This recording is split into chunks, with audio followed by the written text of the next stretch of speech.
I'm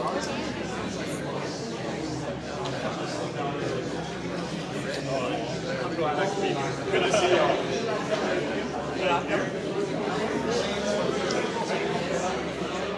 Yeah.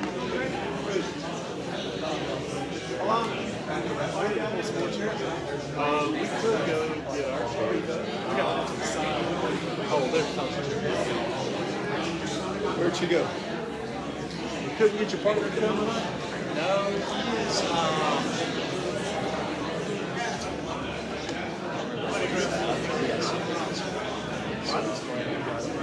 well, I'm finally stable enough and understand the job. I can start doing stuff on my own. Because one, I know it's exhausting for chance, but two, like, it didn't really feel like a real job yet. Like when I was just shadowing and everything. Yeah, it's like I know independence. Yeah, exactly. It's like my job is worthless. Like I have zero oversight. Just kind of do whatever I want. So long as that time, my schedule set for difficult changes. I do all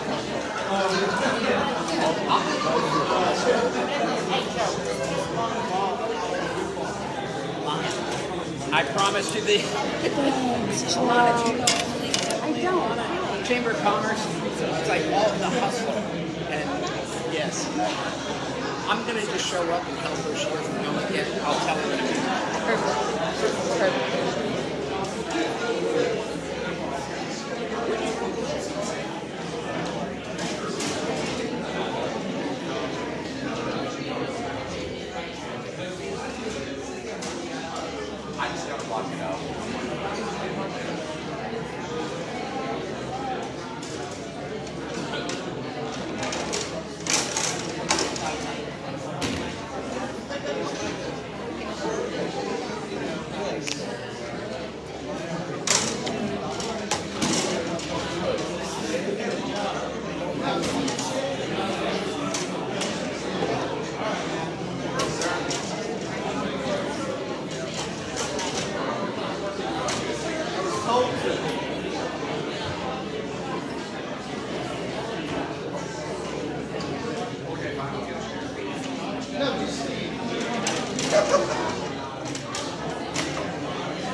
Hey, how are you?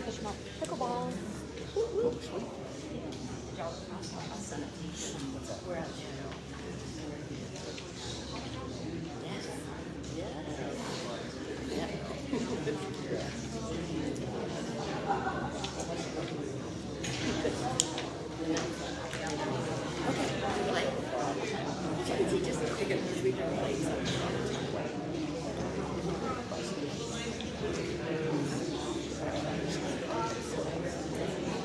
I found for like $40 a card.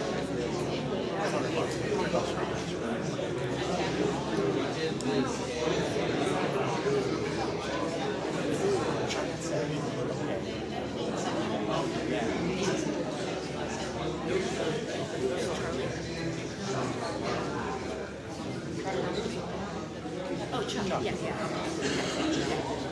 I follow you on the chocolate challenge.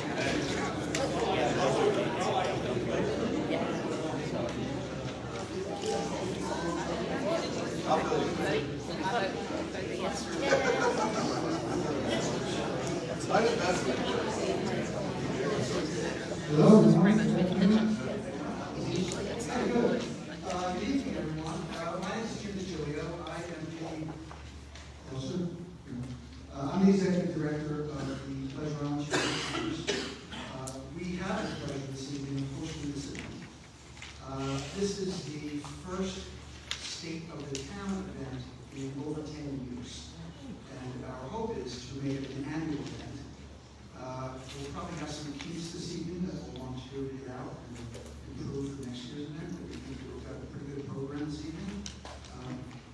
Notes. Mind. Oh, that's shocking. Well, my wife's at Dillard's, speaking very succinctly to the woman whose time was close from the school. So, maybe something's happening this time. Anyway, we've got 3 speakers planned for this evening. Our first speaker is a professor at the University of North Carolina, Wilmington, Dr. Muhsin Kutabi, who I have had the pleasure of listening to, I don't know exactly what it was, I don't know, 8 months ago maybe, something like that. It was an Entrepreneur of the Year award ceremony held at UNCW. And he did a phenomenal job of being informative, friendly, funny, and as I joked with him earlier this evening, I actually felt myself back in college in microeconomics, and I was interested in it for 18 minutes. So he did a spectacular job of drawing back into that world. And he's going to be speaking with us tonight about some of the local economic issues and factors that are affecting us in not only Carolina Beach, but the region as well. We've got our town manager, Bruce Oakley. He's going to speak tonight about the budget that will take effect on July 1st and run through June 30th of next year. And then Marilyn Barbie is going to give us his state of the town view. And after that, we're going to have a brief Q&A for anyone that has any questions. I am going to ask that when we do get into the Q&A, my preference, and I think everyone else's preference that's speaking tonight as well, we don't want to get into very granular issues, and that might disappoint some people. But if you do have very specific questions about anything that's discussed tonight, there are business cards on the table at the entrance of all of the department heads. They're probably more adept and more informative at answering some of those detailed questions for you. So if we can kind of abide to those rules tonight, that would be awesome. I'm going to kick it off and get started, and off we go.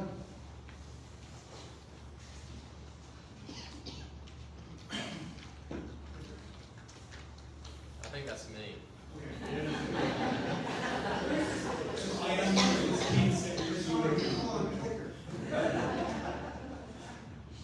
Well, thank you for having me, and thanks for that introduction.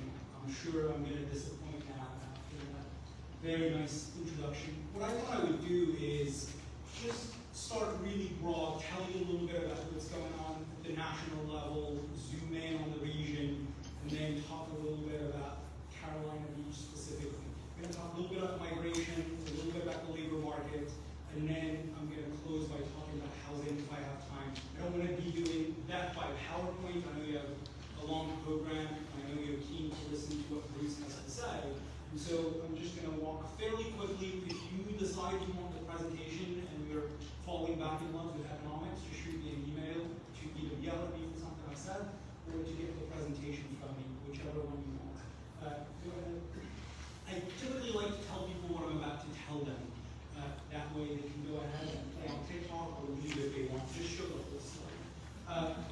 The really most important thing at the national level that I repeat every single presentation is obviously inflation has been top of mind. right? And so the Federal Reserve was really happy about 8 months ago, 9 months ago. We had the chairman of the Federal Reserve of Richmond that came in and presented alongside me for the economic outlook in Wilmington. And he was saying, look, we're making great progress. We're getting close to that magical 2% target.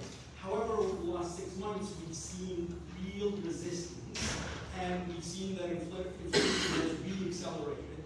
And so people that are hopeful that they're going to start cutting interest rates, I think are going to be sorely disappointed, because they've essentially indicated that unless they see real progress on the inflation front, that's just not going to happen. One of the things that I talk about a lot, I know there's nice weather outside and this is boring, but disinflation and deflation are two very different things. If you're waiting for prices to actually come down, I think again you're going to be disappointed. Prices today are roughly about 20% higher than they were pre-pandemic.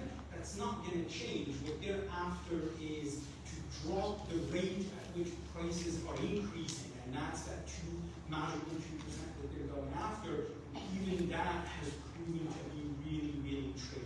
However, one of the reasons why inflation has not come down is because we're not cooperating. We're spending at a level that is completely unsustainable, but has driven the labor market to hold up really well, meaning that employers are continuing to hire. Why are employers continuing to hire? Because we're continuing to spend. Why are we continuing to spend? Because we're keeping our jobs, right? And so we're in this merry-go-round, and the Fed has really was wanting to break either consumer spending or the labor market. It's been unsuccessful at doing either. And so now we find ourselves in this really tricky situation where interest rates are really high, inflation has turned out to be very sticky, and there is this uncertainty about what's ahead. However, every single economist, a lot of CEOs kept saying, look, the consumer is getting tired, maybe we're going to change our consumer spending. That hasn't happened. The last couple of earnings calls, we've seen a lot of CEOs, Walmart CEO included, basically saying, oh, we're actually starting to see a little bit of a shift in consumer spending, but it really depends on who you listen to. You listen to Chipotle earnings, and they say, things are great, people are not blinking and spending $17 for a bowl. You listen to Walmart, and they're saying, people are really starting to cut back on a lot of discretionary spending. So I think that there's weakness under the surface. I don't think that the world is falling.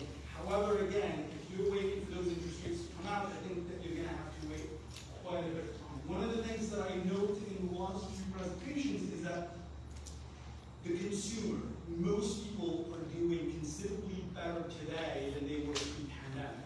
The one metric that has turned negative is delinquency rates. Delinquency rates right now at the national level have for the first time ticked up above pre-pandemic levels.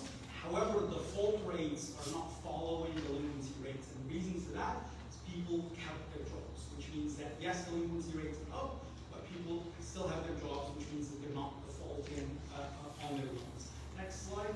And at the local level, and I'm going to show you a bunch of pictures, I hope you don't fall asleep, but the thing that really, really matters, and I think every single person here knows, is migration, right? Migration is restored here. I'll show you a bunch of pictures that show essentially that the region, the southeast region, think about it as New Hanover, Brunswick, and Tender, got basically 7 years worth of migration in 4 years. Meaning that had we continued to grow at the rate at which we were growing pre-pandemic, it would have taken us 7 years to get the growth that we got in 4 years. And that has been responsible for all sorts of things that we're witnessing. The other thing that's important is because of this migration, we now have this very interesting yet diversified economy, meaning money is not just flowing because of the jobs that exist in the region. We also have a significantly larger portion of personal income that's coming from things like retirement income from investments. So you can't really understand what's going on in the region without doing a decomposition of where the money actually comes from. The last thing is, while migration has been really strong and will continue to be strong, migration towards the south in general peaked in 2022, right? So yes, people are going to keep on coming, but not at the same rate at which they have been coming. The labor market in the region is still doing very well, but I think it's a mistake for people to take the pandemic growth rates and try to extrapolate them forward.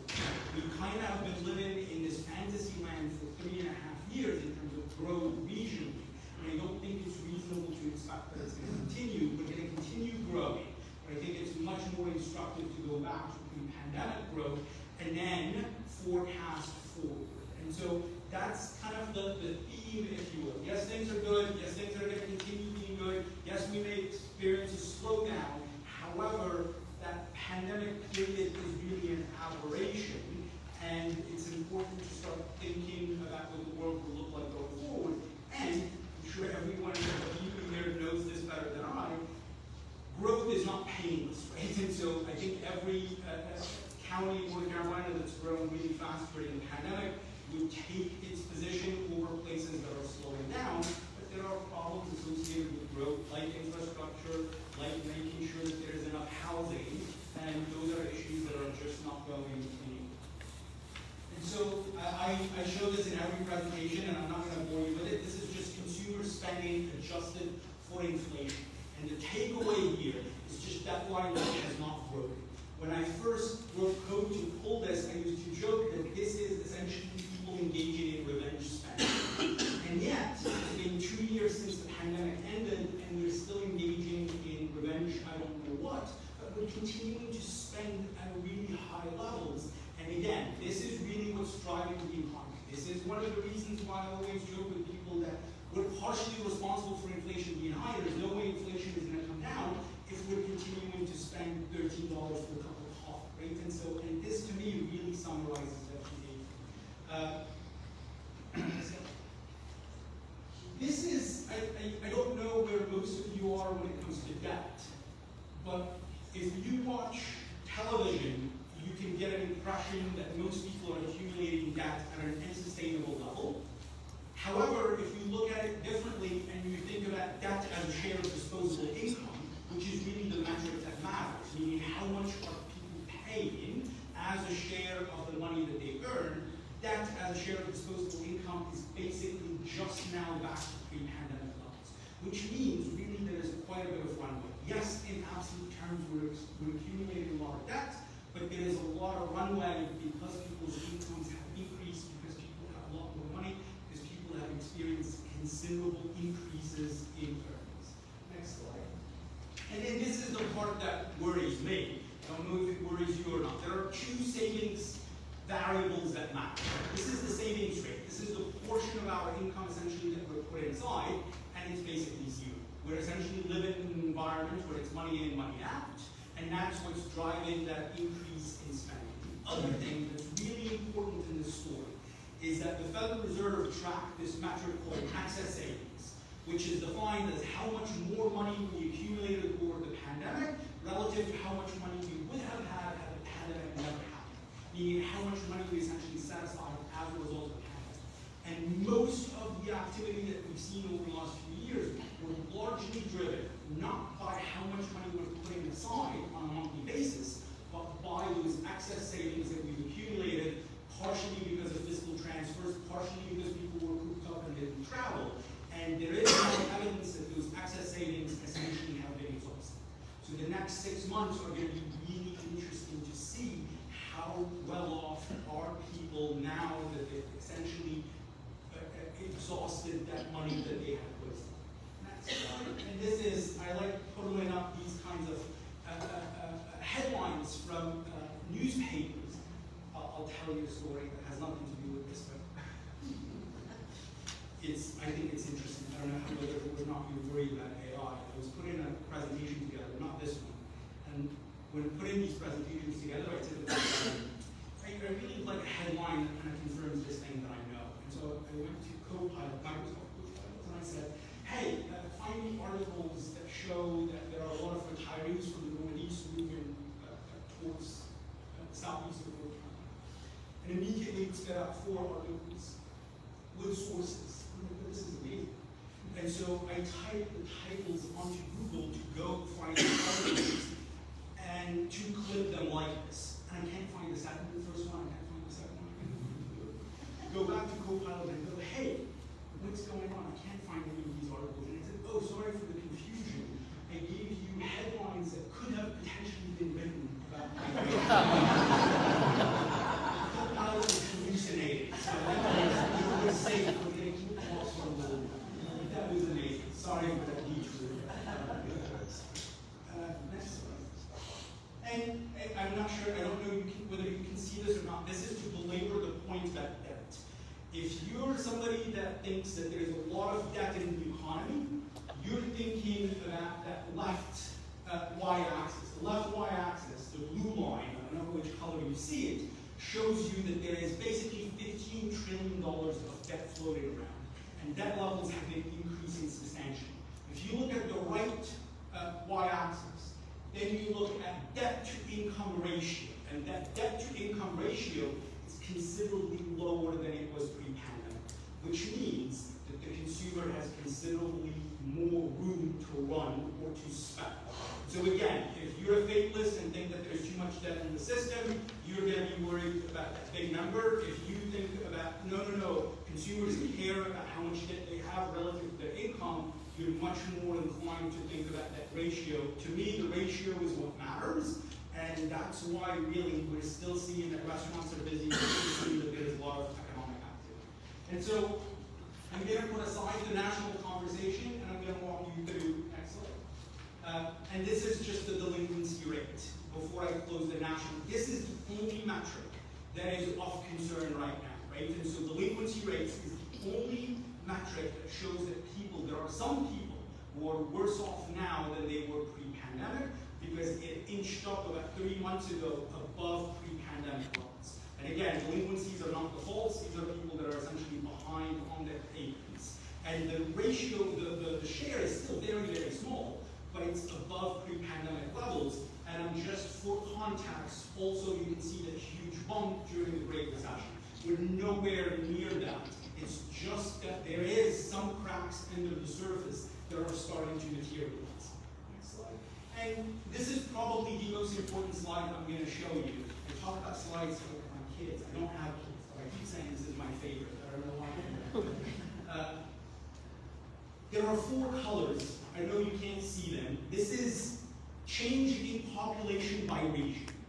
The south region is the one that's showing positive increases. That's change in population. That's broken down into 3 colors. Natural increase, that's births minus deaths. The green color, which is the one that matters, which is domestic migration. That's people essentially moving from different states. And then you have the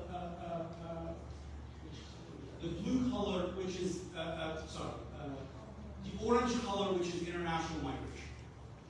The color that really matters is the green color, and that's the one I want you to focus on. That's the one that shows that, again, the South as a region, not us, this is the South as a region, experienced 7 years worth of migration in 4 years. Again, if we had continued migration rates relative to pre-pandemic levels, it would have taken us 7 years to get the number of people that we got in the span of 4 years. This is why asset prices have absolutely exploded. And you can see that domestic migration is negative in the Northeast because a significant portion of the people who are moving south are moving from the Northeast. Now, you may or may not care about the region as a whole, but in the next slide, I show you exactly the same picture with the same scale, but now for the 4-county region. That's New Hampshire, Brunswick, Pender, and Columbus. The thing that really matters, and this is quite stunning, at least to me, is absent domestic migration, all 4 counties would have actually shrunk. Natural increase is negative in all 4 counties, meaning there are fewer births than there are deaths, right? And that's getting, obviously, as the state gets older, that becomes more and more pronounced, right?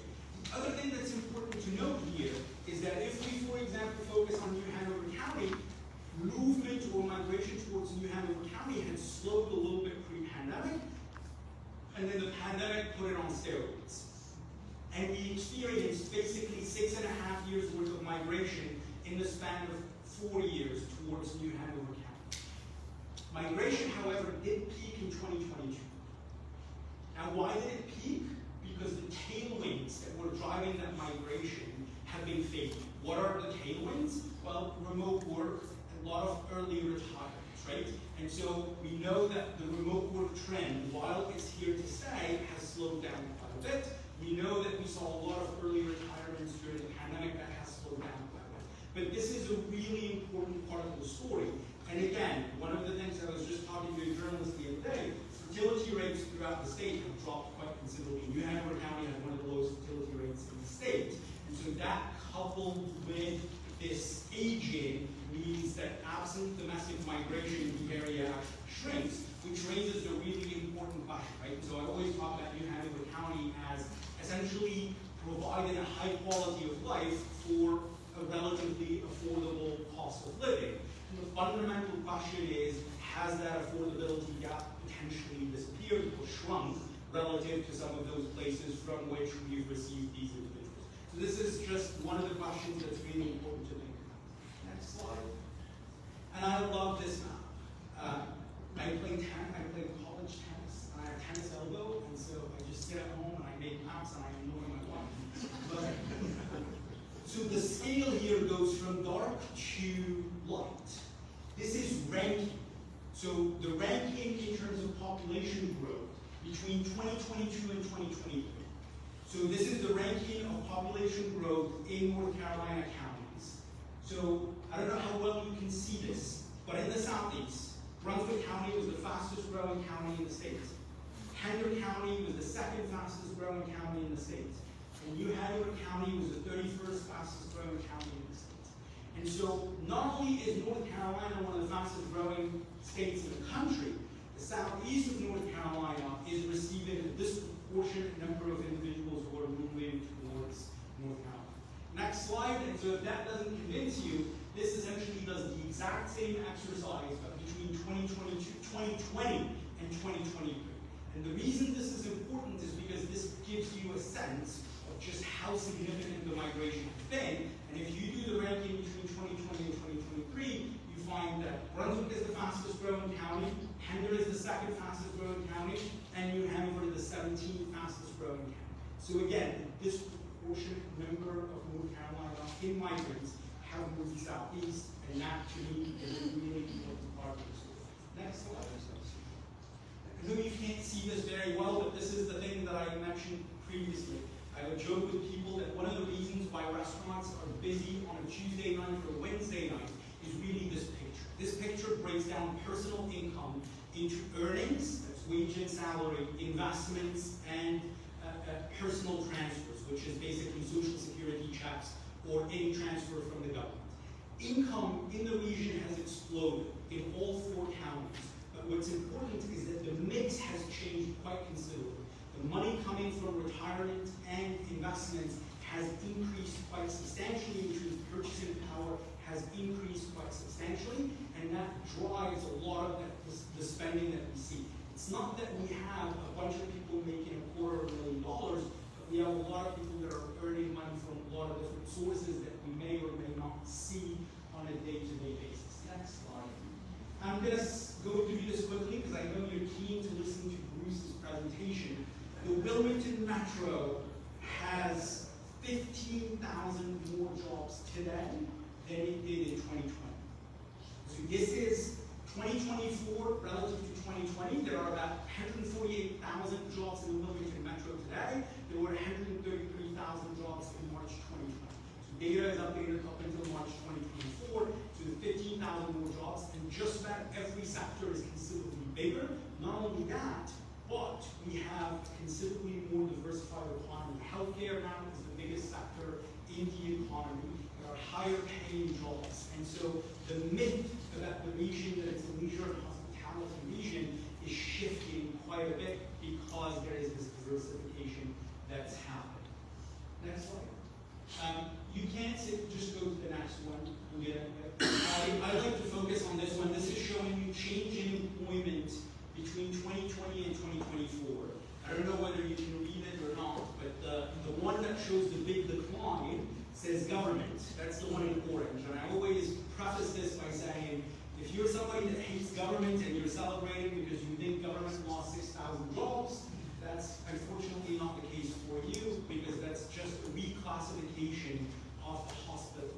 So the hospital got sold, and so local government jobs got shifted into healthcare. But the reason that graph matters is the growth is not concentrated in leisure and hospitality, it's not concentrated in low-income jobs, it's really a broad growth, and a lot of the sectors that we don't even have much of, like information, like finance, are growing at a really fast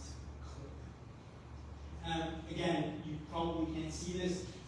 This is growth by metropolitan area from 2020 to 2024.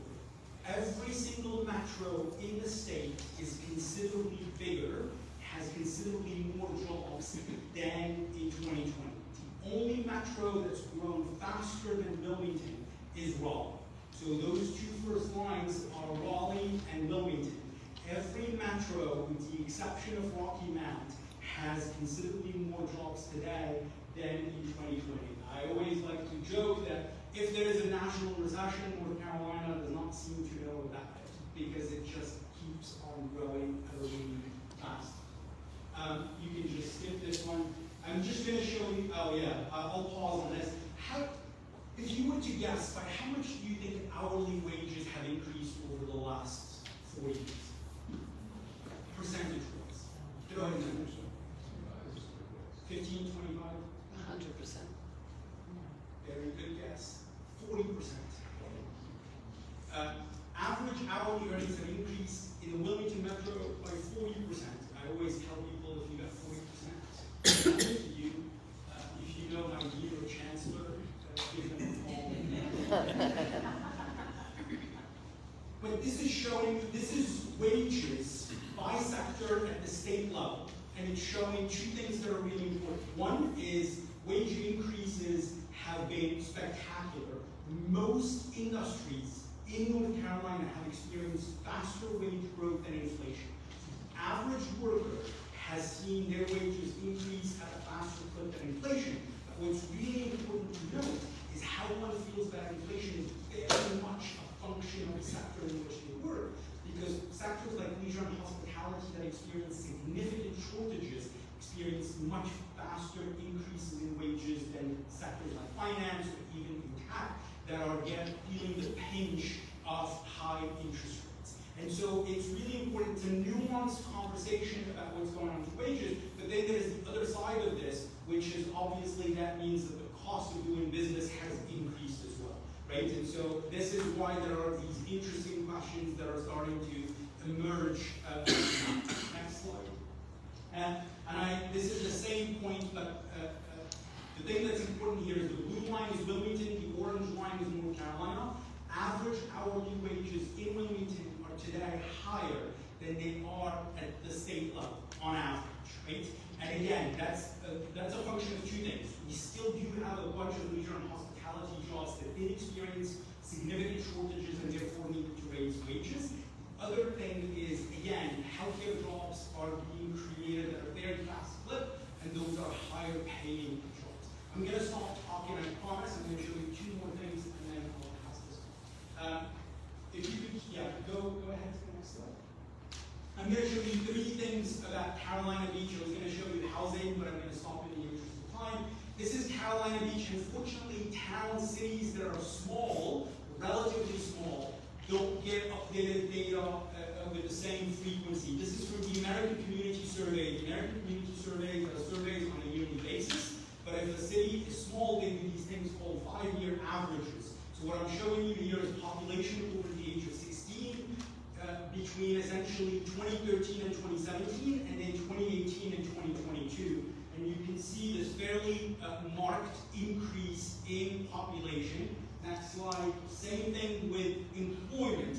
The interesting thing with employment, which I'm assuming you guys know about, I hadn't thought about it. Can you show the next slide? Is this.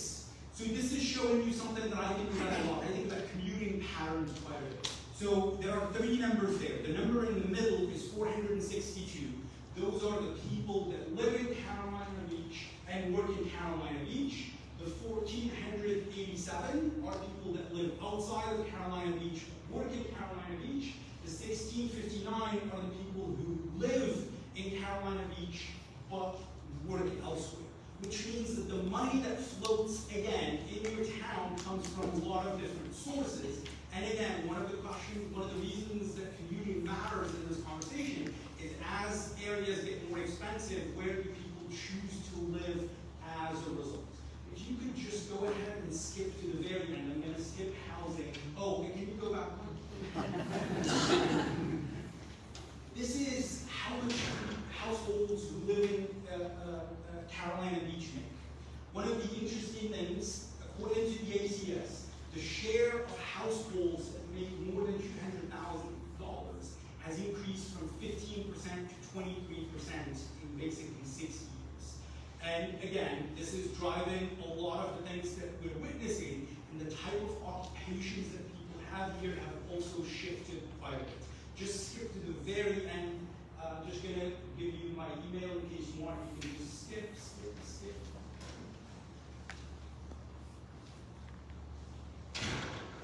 I think I've told you everything I wanted to tell you.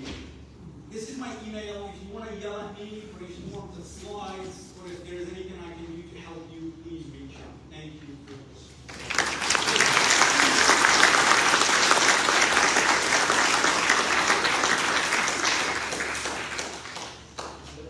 This is awesome. Talk. Thank you, Jim. It seems great, really hard to follow. I'm not gonna walk around. I don't do this very often. I do between Christine and the mayor, you see this pretty frequently, so mine's gonna be a little more dry, a little more. It's great information and a lot of help. I'm gonna say later on recruitment retention, so thank you for that presentation. Thanks for Jim, Alana, and the chamber for putting this together. It's great. I'm glad we do this every year. St. Paul and the church for hosting us. And thank you for Ed, Sheila, and Keith for helping put this all together. We work here today, running through some things. Thank all the department heads every year for making some sacrifices and working hard for our budget together. So tonight is the annual budget message I'm going to submit to council tomorrow. Before we each one, it provides information about the town, its operations, and the budget process. County census says we're about 1,600, maybe a little more. You know, there's a lot of second homeowners who are here more than they are the rest of the primary residents. There's a lot of visitors, a lot of vacationers. So our range is at least 10,000 people in town at all times. That's an awesome. You know, it's much higher than the people. Also, more information about within the budget is we're a full service town. Not only that, we provide more services than any other beach town in North Carolina. And probably more than most cities and towns our size and the area. And we do a similar size budget, similar size staff, maybe even smaller. So we do a lot, we do a lot done for what we're providing financially. I'll give you one good example, our fire department. You know, they have to respond to condos, high-rise hotels, apartment buildings, residents that lost commercial. And I don't know if you know this, but they do this without a complete full-time staff.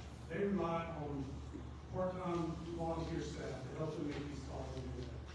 They do this, and they do a great job. Alan, the full-time firefighters and volunteers do an amazing job. In fact, so amazing, we got an ISO rating, which is an insurance rating, keeps your insurance rates low. We got an ISO rating too. That's about the second highest you can get, and we're one of only 38 communities in North Carolina. We have 1,500 plus. It's that, I mean, we're the top 5% of the country. And I would bet the other communities have complete full-time staff that we don't. So that's an example of how this town does a lot of things, and as I said, more with less. So I can't. I don't have my another presentation out there. Do what else we know. Now let's explain our budget process. We started this back in January. Starts chief planning retreat. We go to the council, they give us some ideas if they want to see the budget, talk about long-term strategic plan, and we do that. General statutes lay out some requirements for us in the budget, what we have to do budget, basically for regional departments. First, department heads have to submit a budget by April 30th. Our submitter is March 15th. I have to have a budget submitted to council by June 1st. We turn it in May 7th. And lastly, they require you have one public hearing before you adopt the budget. We've had 3 public hearings, 10 meetings, and 2 open houses. So we go above and beyond to make sure the budget has plenty of input, is transparent, and is reviewed and consistent. Now I'll get to the budget, and I'll start with it back. There is a proposed 2-cent tax increase in this budget, and a 4% rate increase.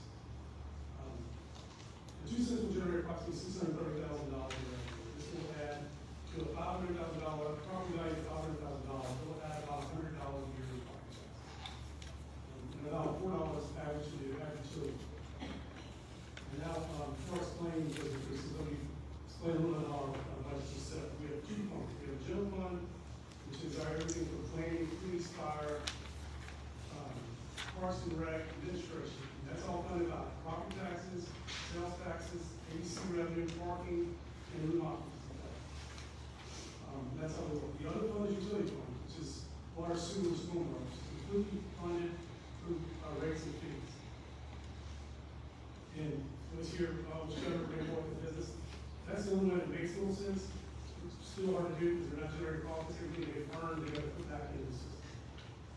Now back to the increases. The proposed general fund operating budget is about $22.4 million. That's up from the approved budget last year, 2026. And this, we can just explain, this is primarily because of inflation.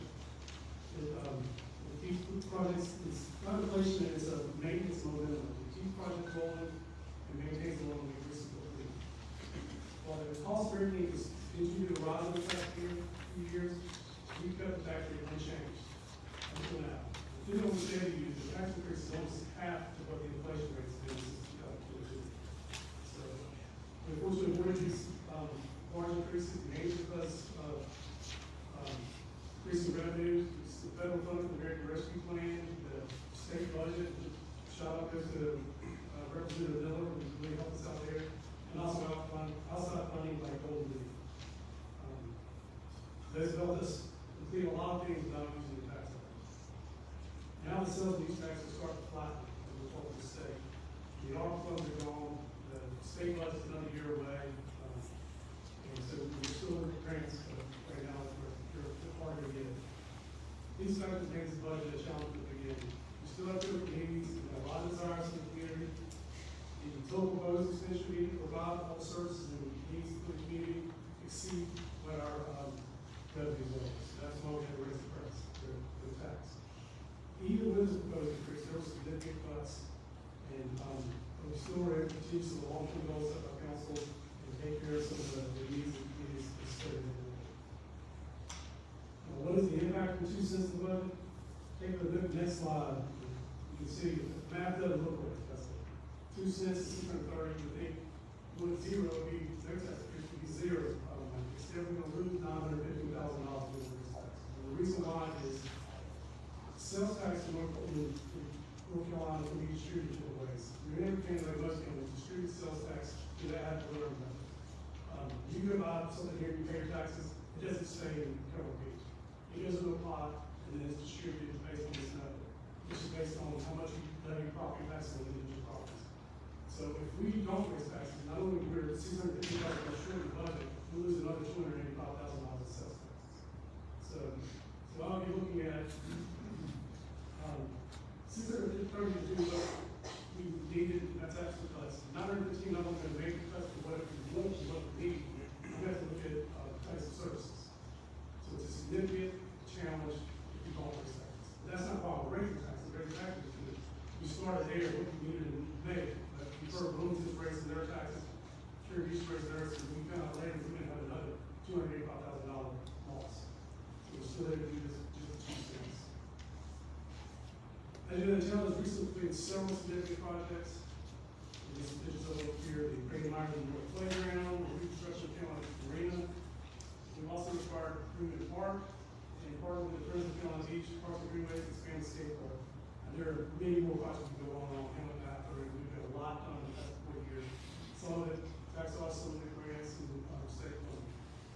We also expect to start several other funded projects in this fiscal year. The Ocean Sidewalk should be started and completed. The St. Joseph Street multi-use path, Snowway, the new boardwalk path, and this road here should be under construction. And they're paving other improvements, including another round of beach versions. New projects in this budget include the design and construction of phase 3 of the marina, which is that open area between the marina and the next slide, include that open area, the marina, and the way you can see right there, right beside the marina and the road. There are also some paving, parking lots paving, including the Woods Food Lot, which is right behind the marina, including that, and new brushes that's coming into town. And we will also replace the attic at Ocean, and there'll be some other improvements to beach access. The budget also preserves our fund balance, which should be at the long-term goal of 50%. And that's really important right now with the produce storm season to have that 50%. Because we don't have to use it. If we have a storm or a second storm, that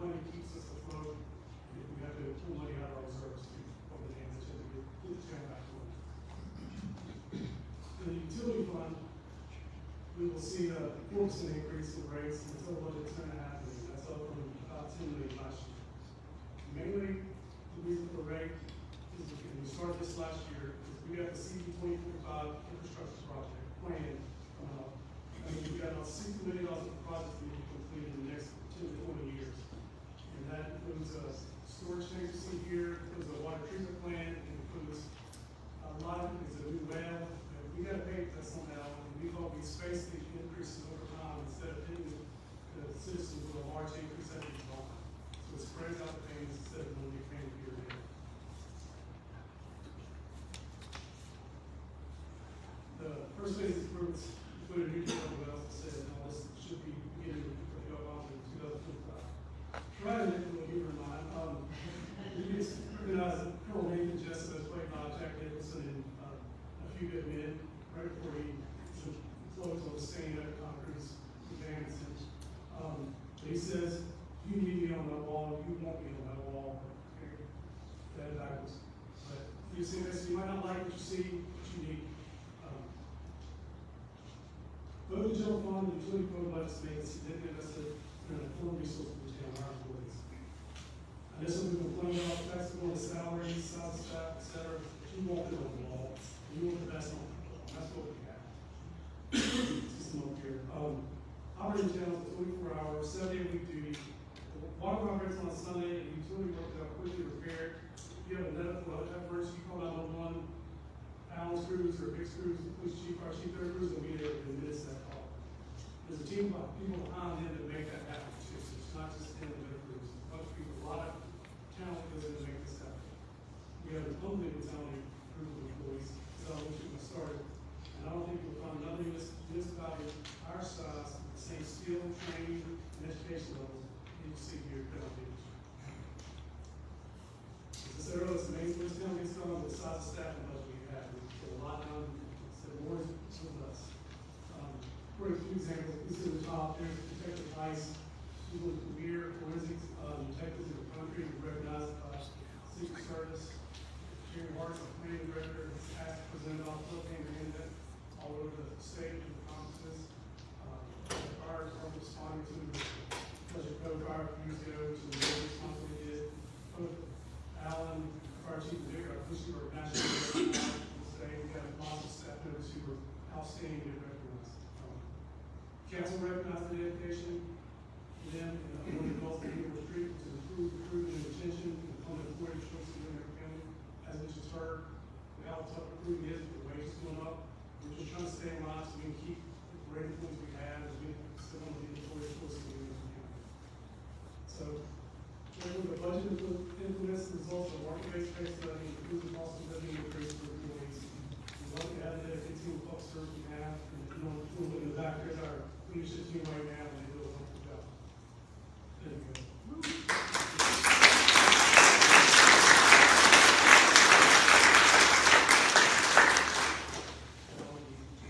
I know no one wants to pay taxes or higher fees, however, they are sometimes. In this budget, is low out to the town for another year. Increase will help the momentum that the town council, town staff, and community established over the past few years while attaining a healthy fund balance. We've seen more projects completed, roads paved, infrastructure improvements, community events, and citizen participation than anyone I talked to could never remember in this county. So it's a really great time in this county. We want to keep that going and continue to always look for ways to improve. In this budget, there's some opportunities we think. One is we're doing some changing in our utility water collection, make some changes there that will improve efficiency so we can save costs down the line. We are reorganizing the planning department and community development, how we work citizen customer focus, and also incorporate grant writing and project management in there. We'll see a lot of improvements with that. These changes result in even more employees. There's no more employees as well. That's limited tax increase. They are both in response to external and internal feedback on our operations. So that's the proposed budget for FY 2024. So the staff will always make good spend decisions and look for savings, will not sacrifice the value or service to the community. We'll also continue to seek out outside funding opportunities as well. We are very appreciative of the leadership of the town council and the mayor, and very thankful for all the input we received from the public as we develop the budget. And we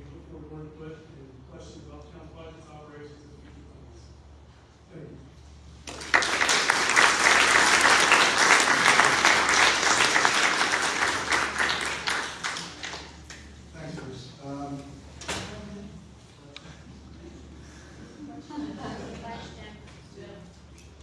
a quick question about that presentation? Can you wait till the Q&A? Oh, sure. Okay, thanks. I just wanted to do a 60-second Chamber of Commerce commercial, if that's okay. Well, presentation. I'm going to do a 60-second Chamber of Commerce. For those of you that are not aware of the Chamber of Commerce, our basic goal is to support our businesses, not only in Carolina Beach, also in Curry Beach, and really, somewhat recently, also all the way up to Monkey Junction. Most, if not all, of the people that live on Pleasure Island frequent businesses in Monkey Junction and beyond, but we thought Monkey Junction would be a good cutoff point for us. And there's a ton of businesses that our citizens shop at, dine at, drink at, get service at, whatever it might be. So what we do is we try to build up our membership as best we can. That's how we get supported primarily through membership dues. And we try to create things that are of benefit to our business members. So some of those examples, we actually have one coming up on this coming Saturday, which is the Carolina Beach Music Festival. If you haven't gotten your tickets yet, we're selling at Town Hall. It's supposed to be sunny and 78 degrees. It's going to be a beautiful day. Enjoy the beach, enjoy the music. We would love to have you be a part of it. That's one of our large events. We also sponsor and execute it's a terrible word for dance, perform the Pets in the Park event, which is the first weekend in October at the lake in Carolina Beach. And that's a great after-season local event. Who doesn't like puppies? I mean, so it's really well attended and it's a lot of fun. And then we've got the big dog, which is at the end of the year. That's the Cape Fear Kite Festival. That's held down in Fort Fisher. That event draws about 10,000 people a day, both Saturday and Sunday. We've recently extended that event. I hope most of you have been there. On Friday night of that weekend, we do a night fly on the beach, in Carolina Beach, with all those really cool 30-foot kites that are lit up from the inside. It's a really great event. Draws a ton of people, and it's of benefit to our businesses. So ultimately, that's what we try to do with this. And the first question that I ask when I drive Coraline and we're room there crazy, how does it, if something comes up, my question always is, how does it benefit our businesses? If it doesn't, we throw it out the window. So that's really the goal and the purpose of the Chamber of Commerce. For those of you that are not aware of what we do, that's kind of what we do. This event is something that we thought would be really great because it kind of allows us to dovetail with government, with citizens, and with our businesses, and become a little bit more recognized by more people. So we thought that was a really great idea. Hopefully we take much application. So Lynn's going to do his thing, and then once we're through, we'll have a Q&A, and we'll call it a night, and we'll go on time session. Okay.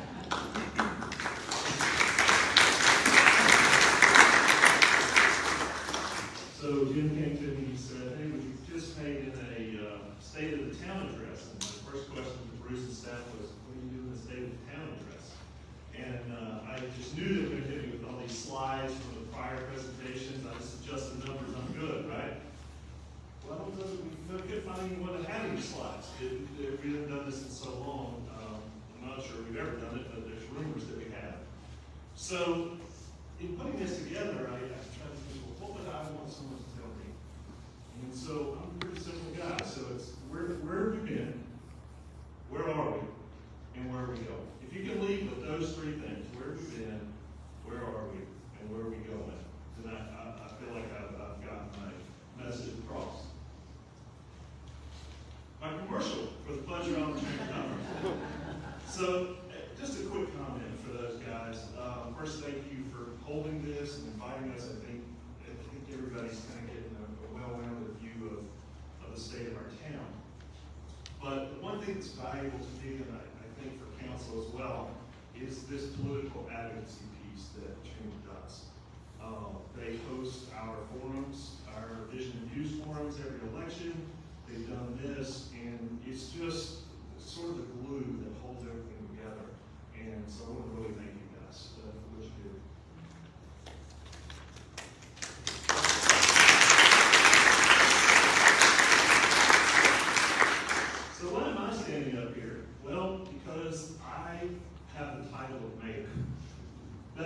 only reason.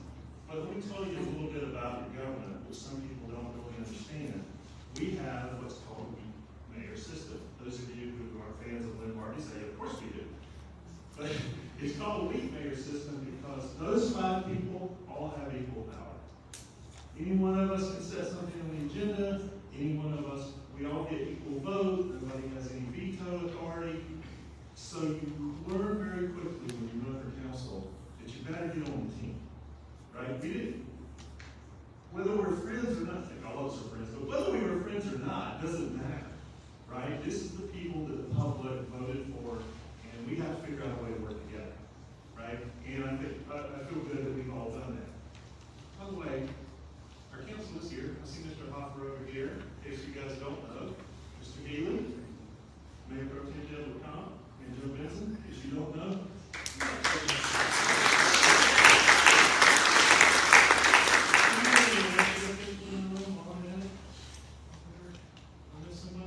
I know Isaac was here. Isaac, you still here? I think Isaac from Congressman Rouse's office was here for a little bit. He stopped by.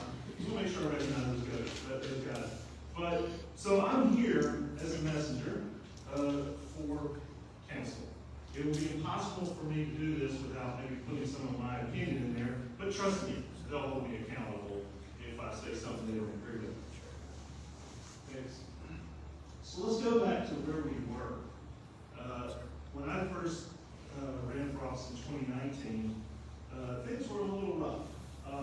The reserves were depleted. Everybody remembers us getting our letter from the state, slap on the hand. We were covered up in some pretty tough lawsuits. A lot of people may not remember. The impact fees lawsuit really had nothing to do with Carolina Beach. It was a statewide issue where a lawsuit was brought against most towns in North Carolina, which caused the state assembly to rewrite the rules. That for us was like over $2 million. So when you think about Bruce asking for $600,000, you get the impact of what this would have been. Thank you to Councilman Healy, and I did arbitration for that. I think we were finally around $800,000 we had to pay out for that, right? We were covered up in lawsuits around Freeman Park. That property had been contentious. We needed it to do our beach nourishment. The owners were threatened to develop it, which none of us wanted, and there was lawsuits around that. At the same time, the Corps of Engineers said, yep, we're not funding your beach nourishment anymore. Sent panic through everyone. We all know about the delayed maintenance, right? The infrastructure projects that are just sitting out there, just waiting and waiting for us to do something. And the town was somewhat in keep the lights on mode because we were playing manager merry-go-round, right? Being on through manager after manager after manager. And just like with your business, you go through, if you own a business or wherever you work, you constantly change management. It's start over every time, start over. So, in the 2019 election, these guys all remember this, it was stop kicking the can down the road. That was the message from the voters. Stop kicking the can down the road. So we did several things. I'm going back to when Leanne was mayor during this time. I think they made 3 key decisions. One is we have to maximize every revenue stream we have. We're never going to catch up by cutting, right? You can't save your way out of this mess. So what we did, we extended parking season, we increased rates, we increased taxes. Your tax bill went up, your rate went down. But to be very clear, your tax bill went up. And then we hired an experienced manager. We did an exhaustive search, we found Bruce. Those 3 things laid the groundwork. So we got to give a lot of kudos to Steve, because Jay and I had a picture. Joe Dan wasn't in the picture I found. Sorry, Joe Dan, if you're here. But we got to give a lot of credit to Leanne and Steve. They were the senior council people. They were the people that brought Jay and I on board, got us acclimated to what was going on. So kudos to them. Next slide. And this thing happens. So I'm going to lay glad Leanne was mayor during this. But COVID happens, and nobody knows, right? Everybody has an opinion on what's going on, but let's just talk about what really happened. What really happened was everything came to a screeching halt. right? Supply chains went around, you couldn't do anything, even if you had the money to do it, right? Bruce is, they're trying to get pipes and chlorine and, just stuff to run the town. Everything became problematic. But at the same time, what happened? We get covered up with terms, right? I mean, just everything comes to stop, and now we're overrun with people. So that was the situation we were in. Next slide. Spend a little bit of time on this slide. So let's talk about 21 forward. We've already heard about inflation, right? Depending on who you ask, cumulative inflation over that period was 15 to 20. I could probably go out there and Google somebody will tell me it's even more than that, right? But it's high. That's the point.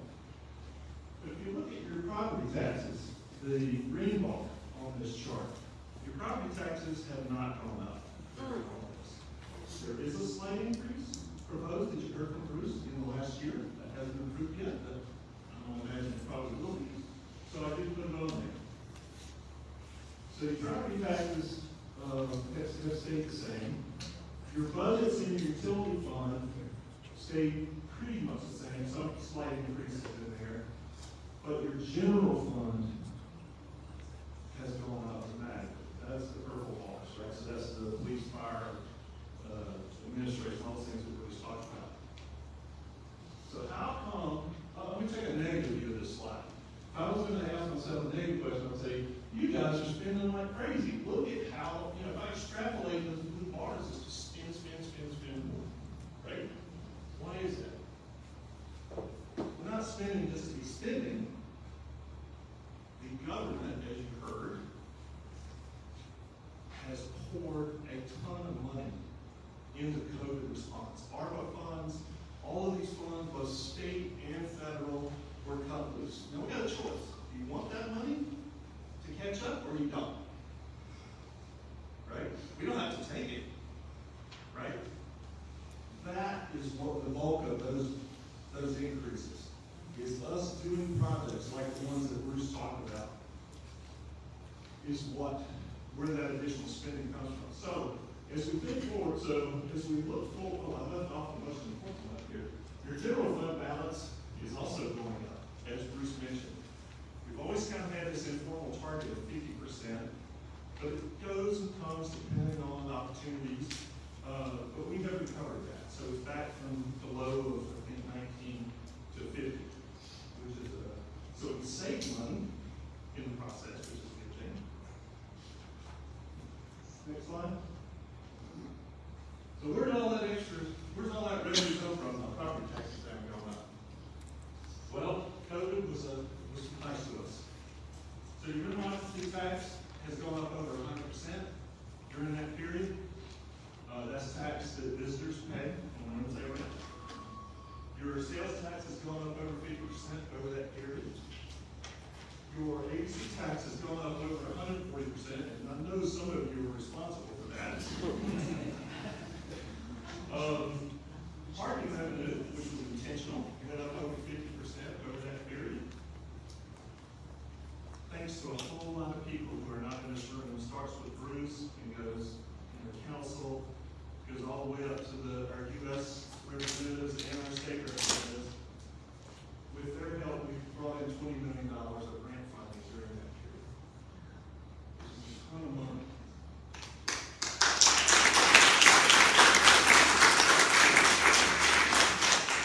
So I think all of us in the room would say, please, let's don't do COVID again. That was painful for all of us, especially all of us trying to figure out how to live day-to-day, how to do day-to-day life. But as a church town, we benefited greatly from it. Next slide. I get tickled sometimes because I don't spend a lot of time on social media, but when I do, some of the questions they're getting me is, what are they doing with all this money? Well, if you can't see what we're doing with all the money, let me make it clear to you. So, first, it's just, you've seen roads being paved, pipes some infrastructure being fixed, right? You've seen us taking care of the beach with the, everything from the lifeguard stands to the bathrooms to trash receptacles. I mean, it's not hard to find these things. We have new playgrounds and amenities for the kids. Next slide. We made investments in the future, so we rebuilt the marina. Bruce, I'm kind of overlapping Bruce a little bit, but we had a marina that was in really bad shape. And it looks nice. If you have not been over there, you should go walk around. It's fantastic. Paid for with grant money. We bought Freeman Park, right? Easiest way to get rid of the lawsuits is buy it. You know, if your competitor's suing you, the easiest way to get rid of them is buy it. So that's what we did. So we bought Freeman Park, creating the largest park in New Hampshire County. As a matter of fact, Freeman Park is bigger than all the parks in New Hampshire County combined. So we're able to get rid of that with two different things. We made two opportunistic land buys. So we bought the property next to Town Hall because, in my opinion here, council may agree or disagree, you only have property vacant next to you once, right? And once it's gone, that opportunity is out there. So we purchased that property for future plans, and Bruce is working on a 10 to 20-year facilities plan of how that would be used so that we can map that out. We purchased the lot at Freeman Park. It's all the way at the end. It's a parking lot, but it was up for sale. The owner's going to sell it, and more likely to send condos there. That is our closest beach access to Freeman Park, right? Other than the road itself, to drive to Freeman Park. So we purchased that as well. Next. We made investments in quality of life.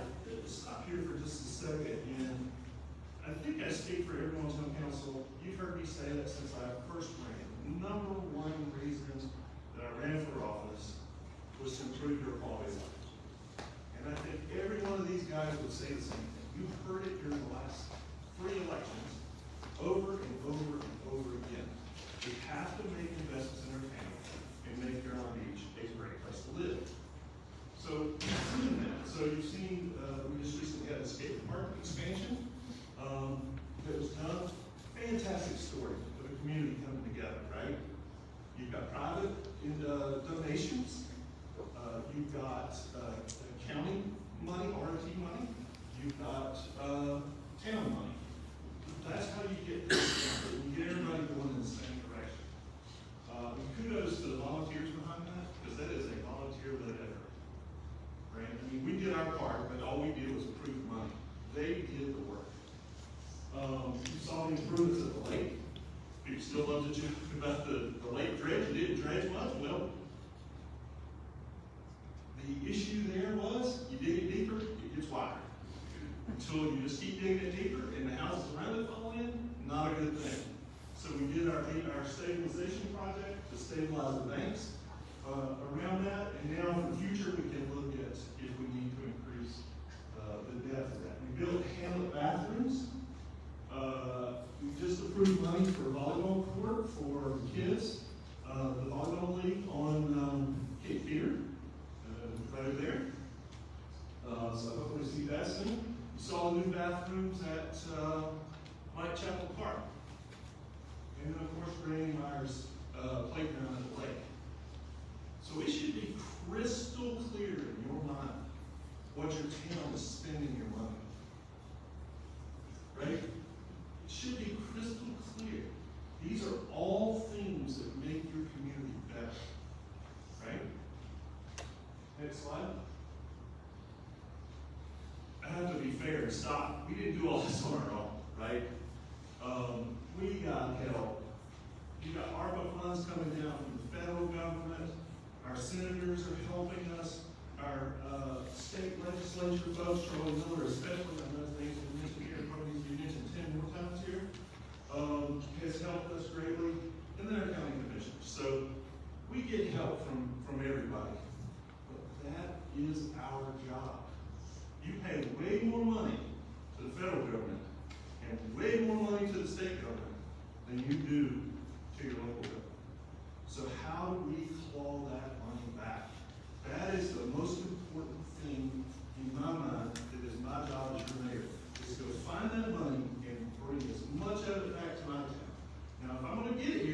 it's gonna come out of somebody else's pocket. Some other town's gonna have to lose, and we have to win.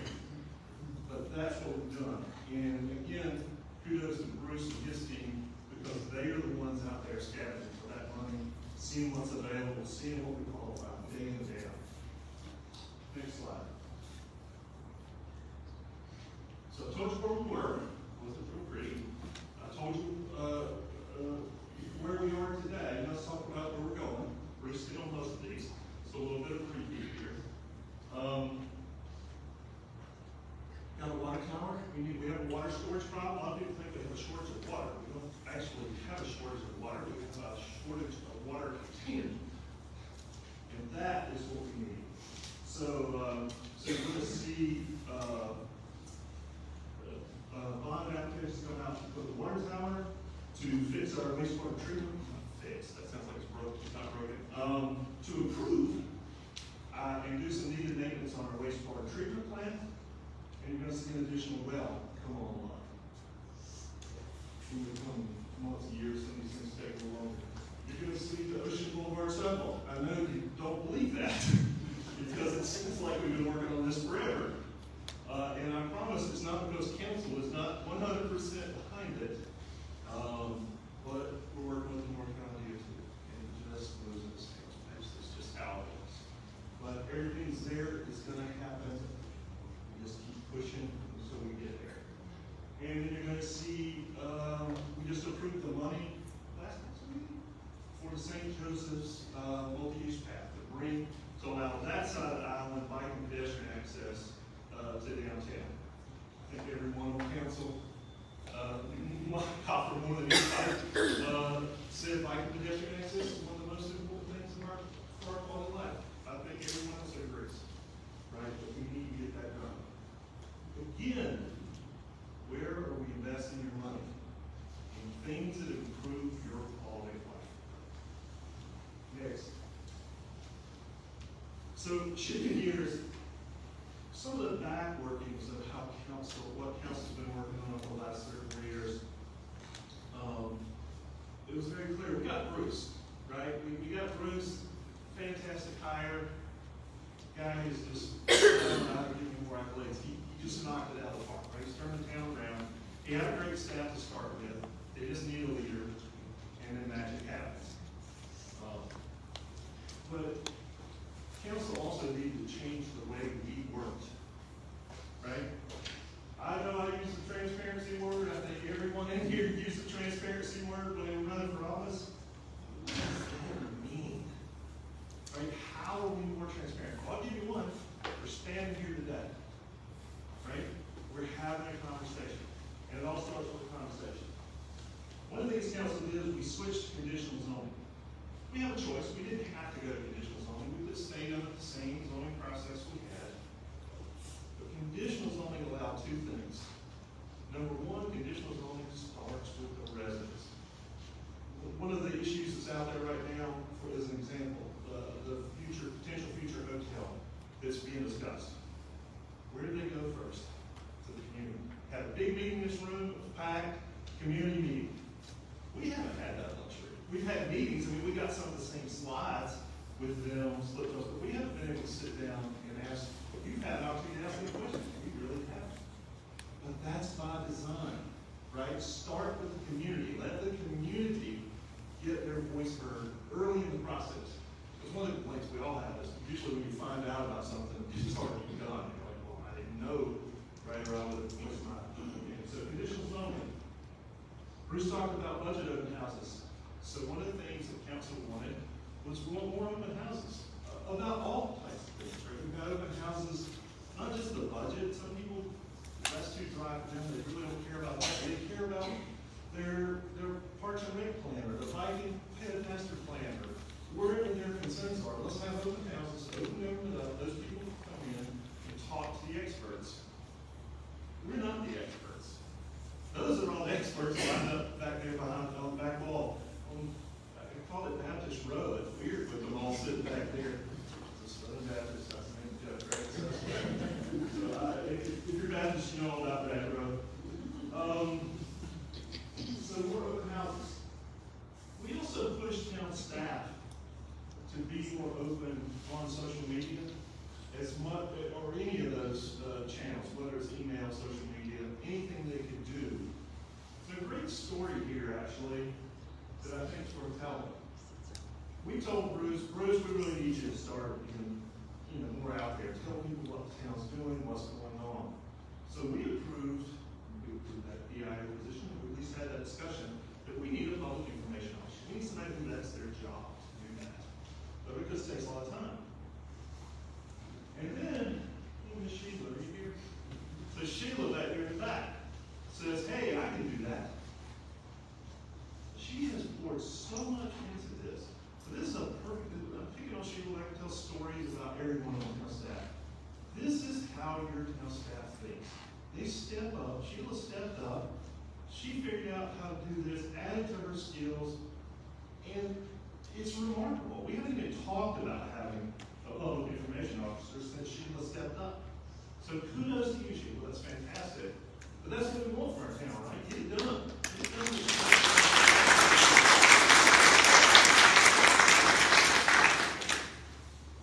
Council themselves all decided we've got to push out information in your own style, right? So you'll see most of you, or I hope most of you, get a weekly email from me.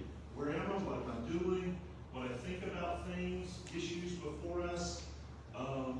That works better for me. It fits my lifestyle, fits my writing style. I didn't find social media and answering just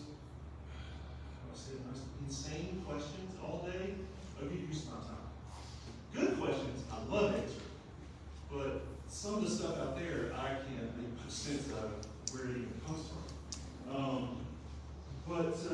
And then you got Mike. Mike runs his own blog, where he posts what he thinks about things and how he sees them. He gets his word out. Joe is the video guy, right? He loves to make these videos. They're very informative. If you don't follow any of these guys, you should be following them.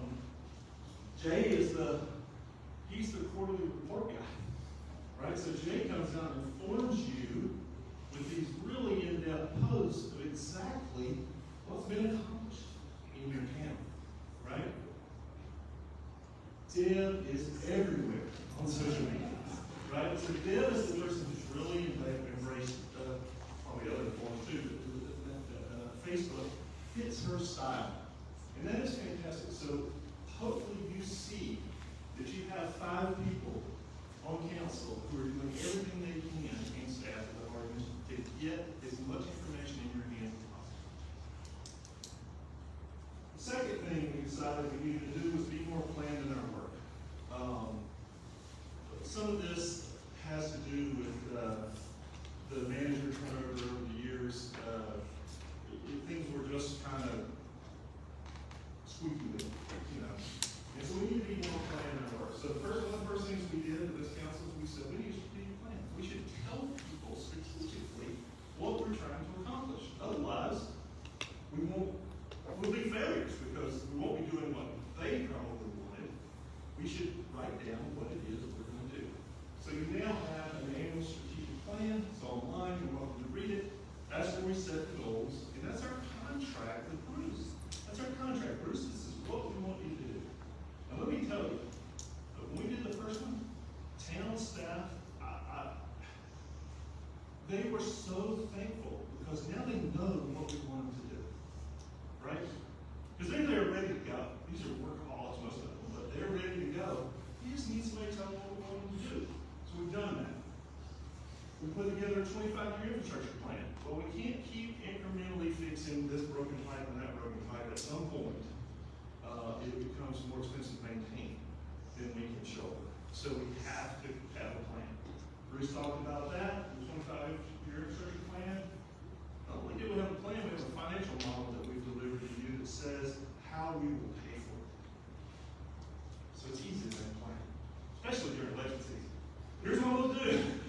But for me, not only did we tell you what we're going to do, we told you how we're going to pay for it. Now, a lot of that's going to be in your utility rates and your water and sewer, stormwater, because of the way as Bruce explained that the town is structured, it has to be paid for out of those fees. But there's no way around it. It's inevitable. came up with, better equipment life cycle. Let's don't wait until the truck is in the ditch to, and won't run, and we got staff standing around with their hands in their pockets. Let's put a plan together. Alan, the fire department, does a great job of this. But let's manage those assets on an ongoing basis and be more proactive. And then project management. So another one that we knew we needed a grant writer, and we needed project management. And we made the hire. Paul here? Paul is not here. Or Ben? Here? Okay. Those are our two folks. Let me tell you a little story about this group. Without good project management, big multi-million-dollar things just don't happen. Lots of money is wasted in the process. Lots of deals are cut. Help me out, buddy. Can you get over there tomorrow and put this stake in your ground? That's how that works. When we have a good project manager, you have a view of what's going on, how your money is being spent. It's just the right way to do it. When we were doing Randy Myers Playground, Paula especially, I have never, but I have never seen a person so emotionally invested in a project in my life. I mean, when she met with the Myers family, it was just phenomenal. I mean, she was so dedicated to that project, and that kind of dedication exists with her, with the entire team. But it was just an example of how serious these people take their job. Last thing that we decided we needed to do, so you have to understand, every employee of the town has opportunities. The county has better insurance. Depending on the position, they may pay more, right? Other municipalities are after them all the time. And turnover was high. Police officers, especially police and fire, they could all go get another job tomorrow. So what we decided was two things. It's not just about money. We know that money is no one's primary motivator. Lack of money can be a primary motivator, but usually it's not money. It's work, the environment, the people they work with. And so what we said was we use an overused term, which is employer of choice, and no one ever really understands what that is. But for us, it means we have to be the best employer we can possibly be with the resources that we have. You probably heard about me recently online speak about this. Bruce has proposed those cost of living adjustments for our staff. In my view, non-negotiable. Right? Just non-negotiable. Because the cost of turnover will kill us. The loss of expertise will kill us. Right? We have to take care of our employees. And kudos to council. That came from our budget retreat back in January. Next slide. So we changed how we work, but we got another problem. And part of this was just circumstance. When Leanne decided to run for county commissioner, she was not going to run.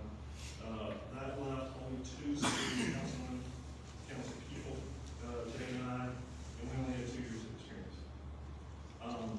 So I did at the time, I will admit, I said something different in a political situation. Now I know what we didn't know, right? I might not know it then, but I know it now. Everything the town wants to do requires enabling authority from the state. We get it all the time. Get those electric bikes off the road. We can't do because nowhere in the state rules does it say we can make electric bike rules. And if they don't tell you you can do it, you can't do it. So that's just one issue. There's hundreds of them. Derelict boats is one. There's tons of these issues that affect the town that we have to get to enable legislation for. There are resources I talked about state and the county level that we have to get out there and get after. And then obviously beach nourishment was in danger and all that sort of stuff. So what we had to do was really increase our reach, right? We got to be known. People have to know who we are, what we're about, and quite honestly, we have to get out there and get our hands out. We have to claw that money back. So how do we do that? First off, I cannot say enough nice things about my other four council people. Because when we lost some of that expertise, going all the way back to Dennis Martin, Dan Wilcox, and the people that were very networked throughout the state and federal government,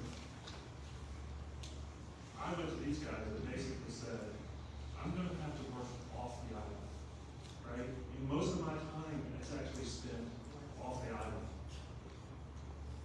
But I had to lean on them to do work on the island. And they have picked up that and allowed, I think Mike even said some kind of words, and I appreciate that, Mike, in a recent council meeting, that that's what I have to do. As your mayor, I have to go spend that time, and I have to get networked. And I think we've done a good job of that, so I'll say a couple things about me, but it's enabled by them, so I just want to make that clear. So the TDA controls all of our RFP money. So the mayor's automatically a board member of the TDA, so good, that worked. But now I work myself onto the executive committee for that. So now I not only get to vote, I get to set the strategy for that. Favorite council of governments. I could probably set it for now and talk about what they do. Basically, they provide services to the town, legal planning type services. They also do a lot of work with wellness, and aging, programs in the county. Treasurer of that organization. Not only on it to vote, which I get to do automatically as your mayor, but I get to set the strategy. Just saying that. Welcome to WMPO. They are your federally mandated transportation authority. They get to approve everything the DOT does, pretty much, in our region. So, again, I get to do that, because I'm your mayor, but I also, get to, I do not hold a leadership position on that, but it'll happen. Okay? Those are empowered by these four. If I had to be at every social function that these four are at, I would never get this done. So apologies for me for not being there sometimes. I try to be almost everything. But this is what I'm doing.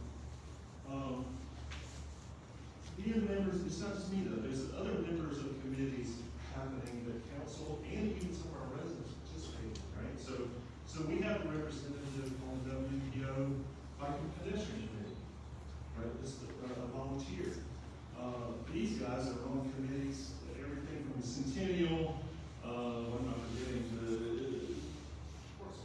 Sports and Waterways, thank you. There's tons of things that they are also out there, pushing those levers on, doing substantial work out off the island as well. And then I want to make a note here, just kudos to, we have the healthiest number of volunteers in San Diego, everything, whether it's nonprofits or whatever it may be. But our town committees, every time a spot is on our town committees, it's almost impossible to vote because there's like 20 names up there, and we have to pick 2 or 1, right? And it's, so my message to you, if you want to get involved, is don't let it stop you. No one's going to run you out of committee meeting. They're all public. You can attend every one of them, and you can say your piece. The only thing you can't do is post. Okay? So stay involved. Next slide. So what are the challenges in front of us? There are many. You know, we never saw these things coming. We never saw inflation coming. We never saw the migration and remote work that was spoke about earlier coming. We didn't see the effects of COVID coming. We didn't see the short-term rental boom, right? Sucking up all of the available housing in our town. Like, we didn't really see that coming. Next slide. So, all I can tell you is we don't have a crystal ball. I can't tell you what the next 5 years will be like. I don't know what the economy is going to be like. I can tell you that we're very well positioned for whatever happens. Let's go back to this chart. Remember I talked about how we spent so much more money over the last 3 or 4 years. Now is the time to do that. When your business, our business being the town, is doing well, you you need to invest in physical, tangible things, right? Those parks will be here when the economy stops. That wastewater plant will be here when the economy stops. Those greenways will be here when the economy stops, right? So we're in good shape. If those numbers, if those RT numbers and tax numbers, revenue numbers and sales slow down, we're okay, right? Because we've invested, also been paying down debt at the same time, right? So we've invested wisely, invested that money wisely, and that is why it's important. As long as this economy keeps rolling, we keep putting the money there, in my opinion. I don't know why Mike was on my mind when I wrote these charts, but we were talking at our council meeting. I said, they'll never remember what we didn't do, right? No one will remember how much you saved. They will remember what you did for them. And that's what we're trying to do as council. Next slide. So the challenges coming up, first we gotta get these infrastructure projects done. I'll be lucky to see them all in my lifetime. But that doesn't mean we have to shy away from it. We have to take this head on. We don't know what the economic pressure is gonna be. You have to believe the economy slows at some point, right? It just makes sense. I mean, it can't go up forever. We don't know what those are. We have to sustain revenue sources. Anybody around this weekend? I was not, but buddy Facebook sure let me know it was a little crowd, right? Those tourists are paying out a third, depending on what you count, of your general fund budget. So as aggravating as it is, as a lifelong person who's been in a tourist town, and I know some of you probably, Jim's grew up in a tourist town as well, embrace it. Embrace it while they're here. If we do not embrace tourism, your taxes would be so high, none of us would be able to live here. I mean, it'd be ridiculous. Your taxes would be 3, 4, 5 times what they were at, right? And it will become a burden for everyone. So, I've always told people I love tourism. I tolerate them during busy times, right? And I think that's a key message that needs to be given to everyone. Got to continue to embrace innovation. We got to keep pushing Bruce and his team to constantly change and rethink how they work. How can we do this better? How can we do this cheaper? Just like you would in your business, right? You do the same thing in business. And as long as I'm in office, and I don't want to speak for the others, but I think we can say the same thing about them. We have to continue to embrace quality of life. It's the only way you can balance. A lot of people want to say, when I was running the first time, we don't want to be Myrtle Beach, we don't want to be Myrtle Beach. Well, how do you not become Myrtle Beach? You embrace quality of life. That's how you do not become Myrtle Beach. No offense if anyone's from Myrtle Beach. It's not a bad town, but when they catch us, they catch a rat. And I've always said a great place to live is a great place to visit. As long as we are one of the top destinations to live, as long as we've got positive migration, as long as our quality of life is good, everything else will be okay. The tourists will come. Because where do you want to visit? You want to visit somewhere nobody wants to live? No. You want to go see how other people live and what it's like. You want to put that jacket on for a couple of days and walk around as a local and a beach person and feel that vibe, right? Next slide. Whew, look, some of these are tough. National, you may have seen it, we have a general distrust in government. So anyone, what's your life, when you're running for office, they love you. As soon as you're elected, it's your fault. We know that, and it's okay. It's all healthy, it's how our government works. But it's especially positive right now, no matter what party or candidate or whatever you're fired up about. We're used to this constant throw the bums out. Remember the bums before us that you threw out to elect us? And the bums before them? So we seem to be on this cycle of this constantly throwing the bums out. I guess you'll throw us out in a couple of years if that's, if we're going to continue that, that's okay. Social media, you guys know I'm not a fan.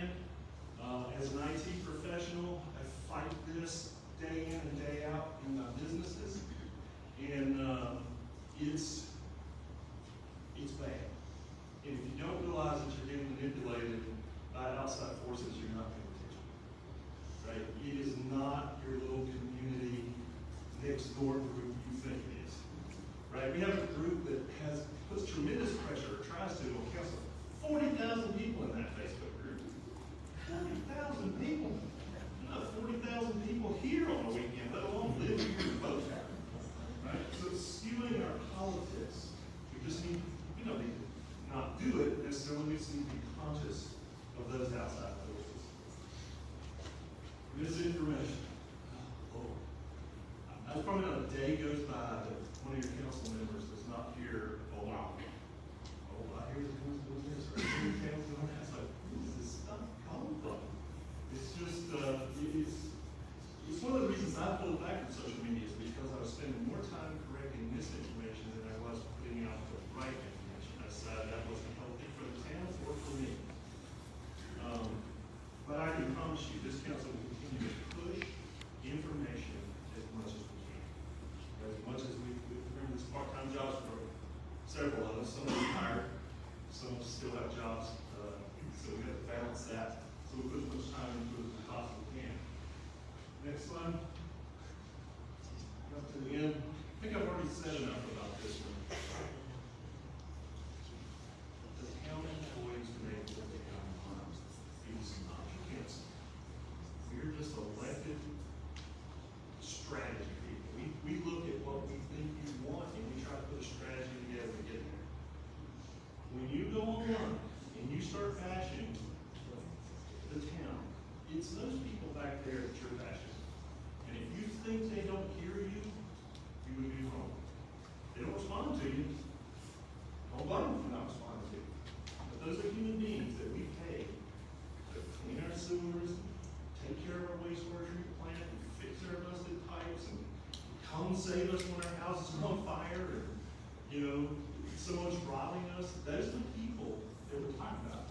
So I hope people will start to realize, one of my aspirations as mayor is at some point people realize they're us. They're people like us. They're not this entity that we're just, it's fashionable to just throw off on. So kudos to those guys. They're all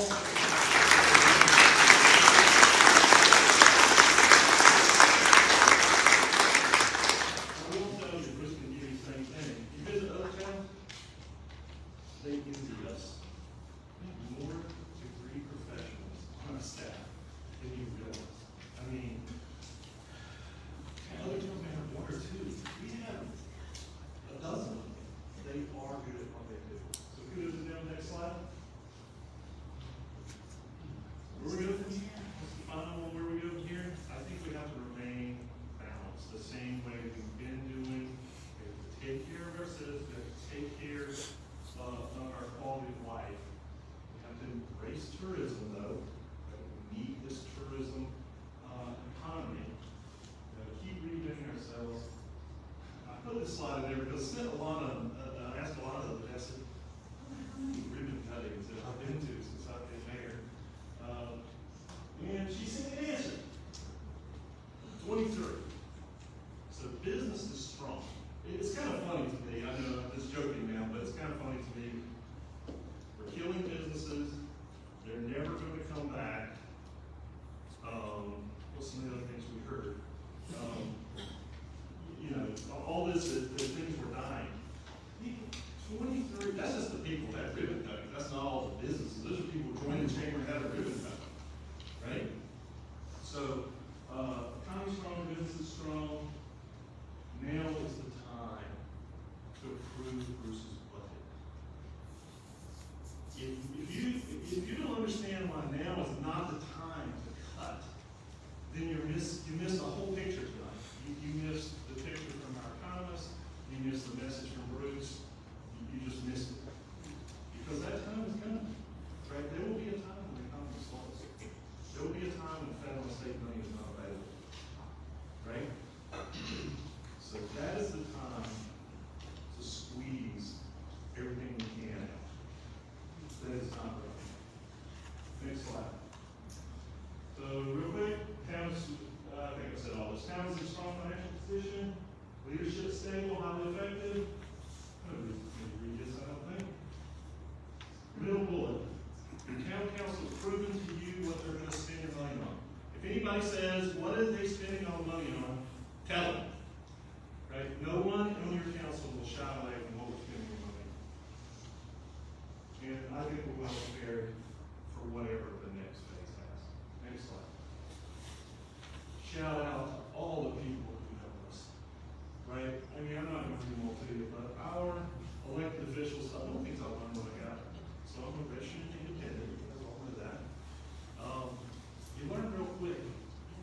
If you're not either party, still work with them, right? Because you have to develop those relationships to be able to get the resources that you need. We'll read the next slide. Just want to end with thanking everyone for coming. It is right after Memorial Day, after the craziest weekends in a long time. Everybody's tired, hopefully you traveled, hopefully you got to spend some time, hopefully it took them a moment to remember the reason for the holiday. But you're here. I think it's a great sign for our town. I think it's, we won't always agree on everything, but as long as we stay engaged and have these discussions, we're going to do this. That's it. Thank you.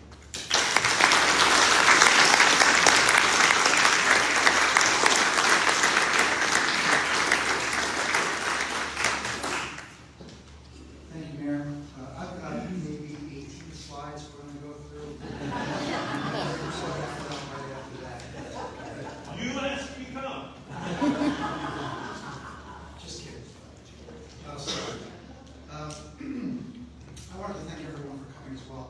For those of you that don't know, I came out of the restaurant business, my wife and I, for most of our careers. And our greatest fear whenever we opened a restaurant was that no one would come in. It drove us nuts. And today was one of those days for me that I was getting flashbacks of that I thought no one would show up. So I think it's awesome that there's this level of interest really in what's happening in Carolina Beach. I hope anyway that there was a nice broad brush of information. I'm buzzing a little bit from all of it, frankly. And that was kind of our goal in putting this together, was to present a program where you could get a lot of information in a fairly short period of time with a broad brush. The detail part of it, and again, I spoke to this very early tonight. We're going to go into a Q&A in a moment. If you have any very specific questions that are going to bore the rest of the room, frankly, ask the experts tomorrow.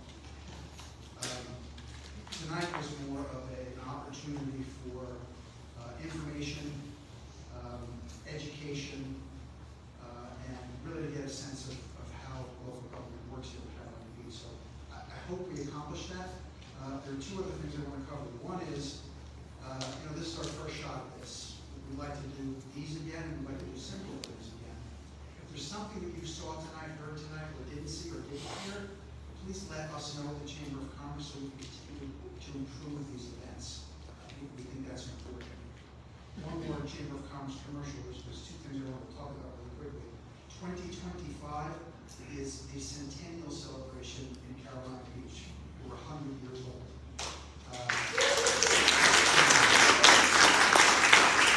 We have a committee of people, a centennial committee, also awesome, great group. They've done phenomenal work.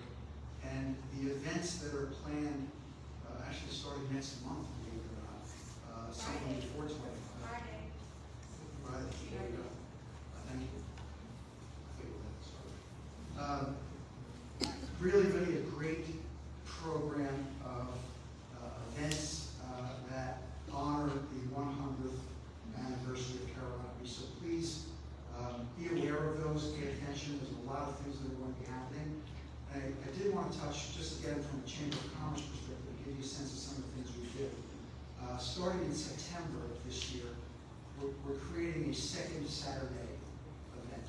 So the second Saturday of every month, from September through April.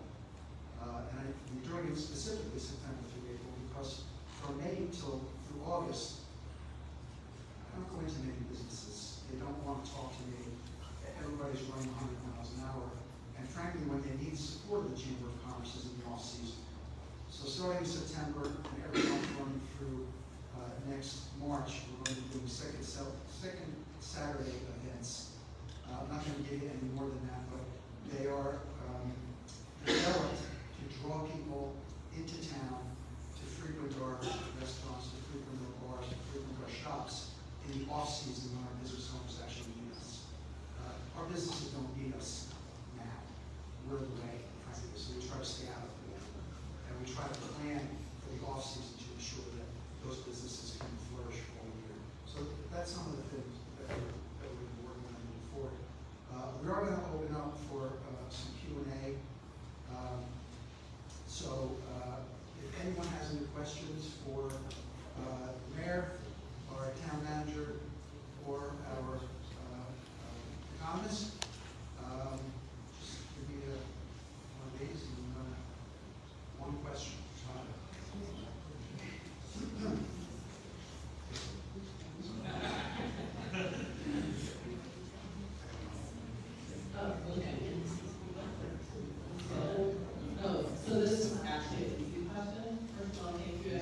for putting this on.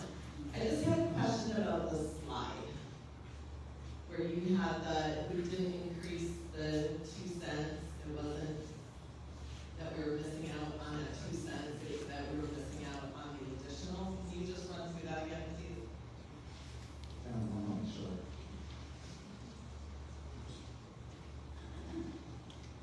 Yes, we could lose an additional $285,000 in sales tax. Sales tax is distributed, money, all the sales tax is spent here, doesn't say, a lot of money is distributed. Some places do it by population. Here in our county, most larger communities don't do it, they're not county, they do it at learning. So they'll distribute it by how much property tax is levied on each individual property in that community. So if we don't do anything and look to raise theirs, with their budget, 2.75 cents. Their sales tax goes up. One lot of money, their sales, they get more sales tax. So that comes from us, we lose sales tax. Same with, current goes up, we lose, we say the same, this happened when we did a rebound. We had on the rate we did, we went up, not the revenue, they were, property tax went up, but we would have lost even more money if we had more revenue. So it's not a flat thing, so it's, one pool of money is distributed based on property tax. Sure. Yes. This probably most of the chance about messages to Christmas season. This is plan A. In the event of an economic shortfall, turning the economy, how nimble we could try to just financially turn, go to plan B, whatever that was like, and to the extent that it's needed. I think that's one of the key points of the fund balance that councils work on, to get up and maybe goal 3%. If we did have some sudden economic downturn, we could quickly pull the fund balance to keep us going, to keep us moving forward until things change. I'm a big proponent of the bigger fund balance, the better. Not only does it help you during disaster, but it helps you with opportunities that you can expect from a profit of the big fund balance. You can go sort of redundancy in your fund balance. So that is what we're putting into this fund balance every year. What percentage of our budget? Well, this year is going to be based on what we don't spend, what we can say. We see during the year, we get some money saved. There's nothing proposed right now. It's going to actually go in fund balance in this budget. We're going to be doing that. However, we will look all throughout the year where we can save money. We can do it for the rest of the year. Project that you see, hey, we probably needed that, we don't need that. And then we just either get the fund out, and the council goal is 50%, so if we get 50% next year, probably don't anything else either, but unless it's a great budget. I just want to add real quick to that. Bruce doesn't like to talk about himself. He doesn't like to give himself credit. It's his one flaw. But if you have any doubt about this town, and this is where council's confidence comes from, if you have any doubt, just look what they did during COVID. We had the biggest economic nightmare you could possibly have. They scaled in projects, they scaled in costs, and we actually grew the fund balance through COVID. So that gives me a lot of confidence in him and his, when it comes to whatever disaster happens. Also, is the things that we're investing money in, like, we're not picking up a lot of, we're not doing frivolous things, right? We're doing things that have staying power, and it should survive that economic downturn. Smart line in the end. Yes.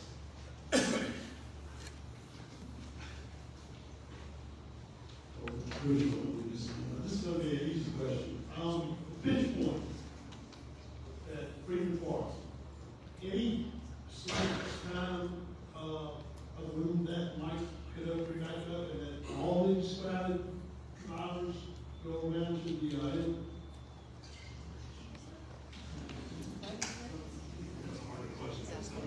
That's a hard question. You know, we purchased Freedom Park, and we got a man water fund conservation grant that pays back that money. So we didn't spend tax dollar money on it, so free. But with that, we put conservation easements on that property. And doing that, Bitcoin, it's getting bigger, we said that each year, the stuff about the dredge, we have some more service. That's gonna be a council decision, and we'll have to work with our partners at Land Water to see their thoughts on they don't control the beach, but with more people on the beach means more people going to the dunes, more trash on the beach. So it's a delicate balance, and we need to make sure that we don't upset them, because I know we're gonna want more money for them in some other point for that. So it's gonna be a tough decision, the council's gonna put a lot of information forward and let them get through it, get through it.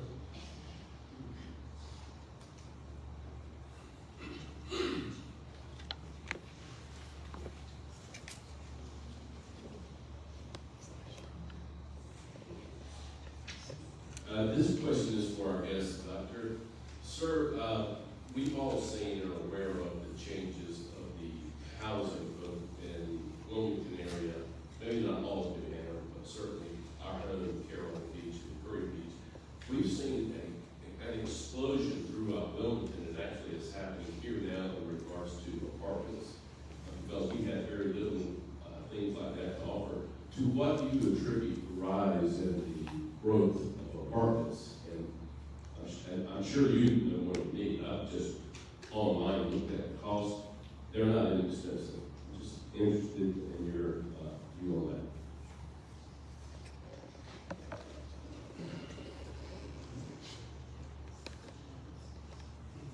Well, so you're right, obviously there's been a lot of construction. The two things, one is, after the Great Recession, there was essentially no construction whatsoever, right? And so most of the country is still severely undersupplied when it comes to housing, right? And so now, why did we see a big increase in apartments?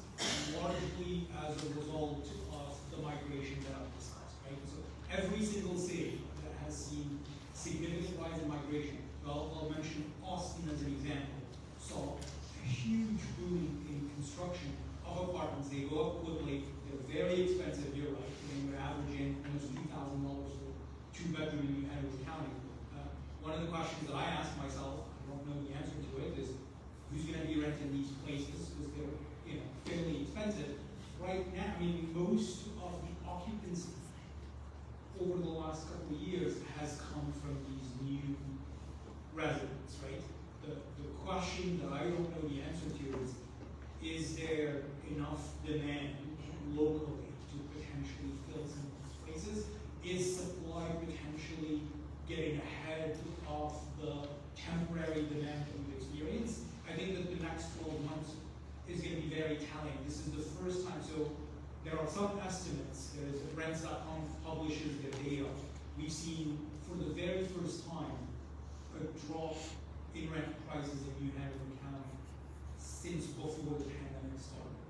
And occupancy rates have started to come down. So, I mean, not to belabor this point, but there's the only way you get a handle on housing prices is through the supply side, right? You can't stop people from coming, right? And so the fundamental question is, how do you ensure that housing or rental prices stay in check?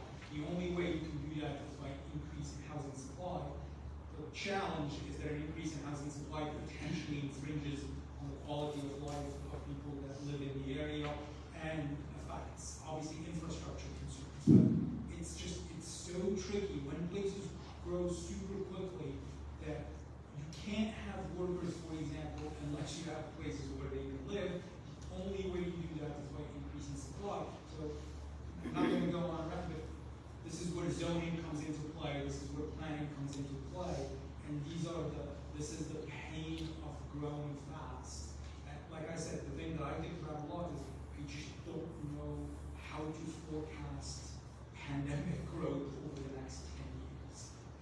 If Austin is an example, it's the city that's grown, one of the fastest growing cities, and it's the city that now is experiencing the biggest year-over-year rent declines. And it's largely because of the increase in housing. I don't know if that answers your question. Thank you, sir.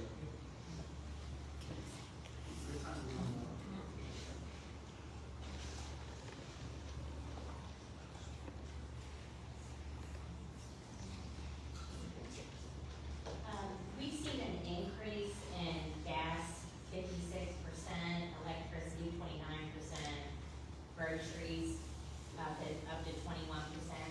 We're all making cuts in our homes wondering if you explored alternative measures, maybe by an outside company, to manage the town's budget without burdening the local community further.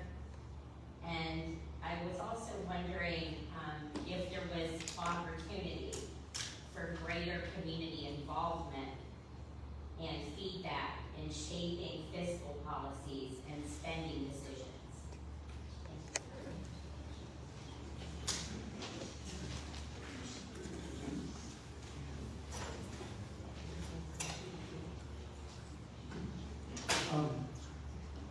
Yeah, we've looked at, all kinds of things. We have made some cuts and some that are tough to make. We got 2 battery transfers, but we have got 1, and they're battery replaced. And I'm not happy about that. Yeah, exactly. And I've got, not only making cuts, I've got citizens that, well, we need this, well, there's a lot of wants, council members, staff members, and citizens, and we had to take some hard cuts. There's a lot of things that we want in this budget we don't have. There isn't, as I mentioned, fire department, they're understaffed, full-time employees that have to make sure if they're getting this stuff, that's not happening in this budget, we just don't have it. So there was a lot of tough decisions. I heard you say your cost went up, and ours did too, but we kept it as flat as we could for as long as we could. So now it's not, we have no much choice without cutting services. Hopefully everybody appreciates our, long degree. You have to look at things like that and moving that to cut much more. Yeah, I was just gonna add on the second part of your question was on community involvement. I tried to hit that in my presentation, but certainly I think you have a council that is wide open to feedback and ideas from anyone. So, as I said, transparency is a goal, whether it's through one of our existing committees, whether it's participation in the open houses, or just ideas of other ways to participate, right? I mean, we had our open house, budget open house, recently, we had every single department head there that could have answered any question about anything, and it was kind of depressing. I mean, 10 people showed up. If I had the same number of people, not blaming you, by the way, I didn't mean to sound that way, but if I had the same number of people coming to those events, who runs the media, runs the social media about a possible tax increase, we could probably do better, right? But we are wide open for any ideas that you have on how to involve community. Chair, council, president.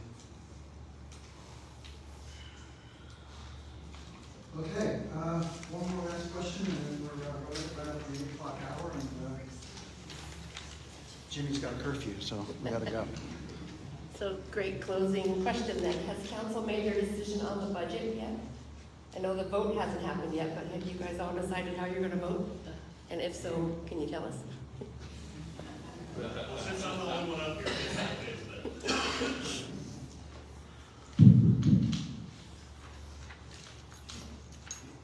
So I'm not gonna put council members on the spot, but they weren't, so I'm sure they're not prepared for that question. I think I have made my position very clear. I will vote for the 2 cent. I actually don't believe it's enough, because I think you're going to get hit with another tax increase next year, unless something dramatic happens with inflation. If something comes along, I think Bruce has cut out some of our public safety issue items that I'm not happy with, but it's a team effort up here. So I think I've been very clear. I will say that just knowing my fellow council members, I'm highly optimistic we'll come out with a unanimous vote.